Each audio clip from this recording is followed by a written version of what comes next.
गाते श्री गोपाललाल सदा सर्वदा विराजमान थोजी, गोपेंद्रलाल सदा सर्वदा विराजमान थोजी,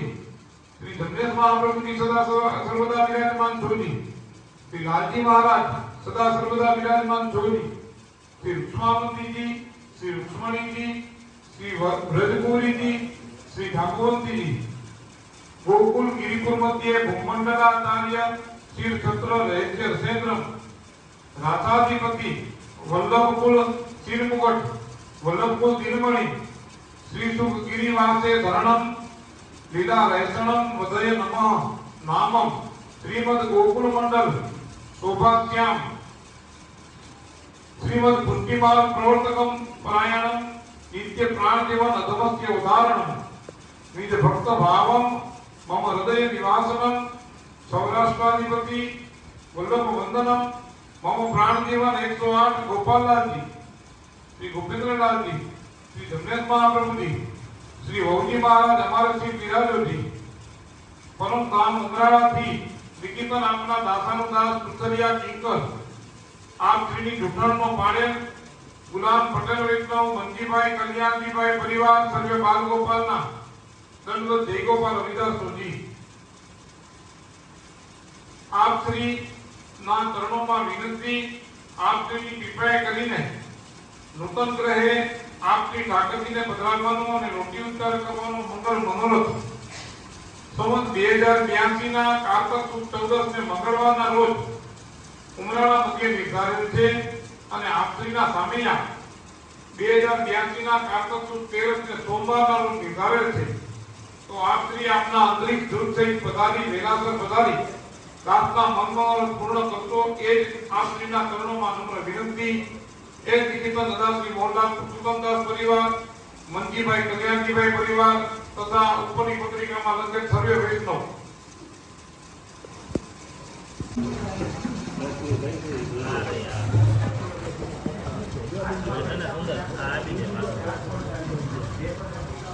आज मोहनदानो जन्मोत्सव છે મોહનદાએ ડુંગરપુર ને જે પ્રકાશિત કર્યું એ આજની લગભગ ઈ માણસા ગયા નિયા રાત્રો ના વિરમ કામ પહેલે પહેલી વખત ગયા ઈ એક બધી એક પ્રસંગ કરતા ડુંગરપુર પોઈતા હવે ડુંગરપુર પોઈતા અને અહીંયા ડુંગરપુરમાં આપણે તળાવની સામે તિલકની હવે ખાલી વધારો જૂની હવેલી હસીનાથજીનું મંદિર છે એટલે આપણે તો કદાચ ઉતરવાનું ક્યાં હોય આપણે તો અજાણ્યું ગામ આપણે કોઈને બીજું કોઈ આપણે ઓળખે નહીં પછી ગામના માણસોએ ખબર પડી કે આ લોકો આ કારણસર અહીંયા આવ્યા છે ભાઈ ડુંગરપુરના રાજા હતા એ ગોપાલનો ધર્મ પાડતા હતા અને આટલા વર્ષ વચ્ચેના વ્યાઈ ગયા છે વચ્ચેના લોકો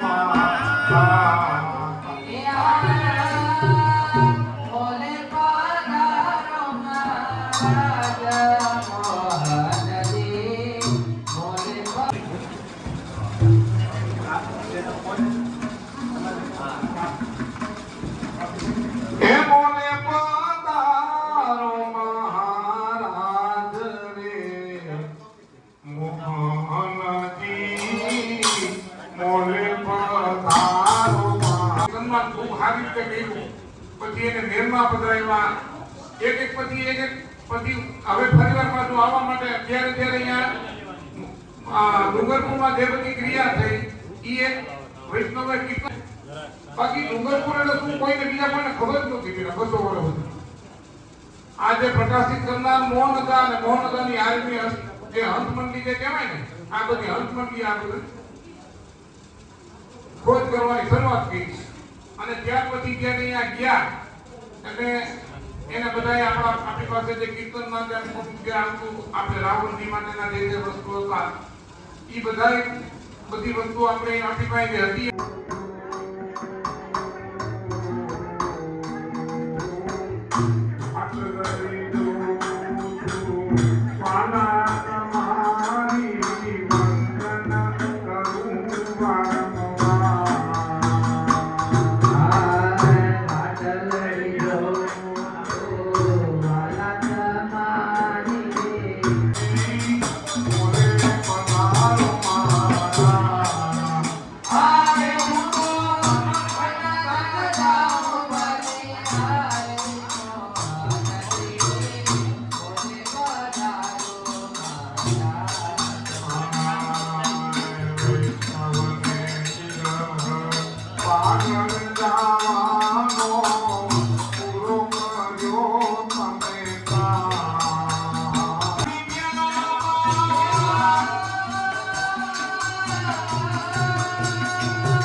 Hi.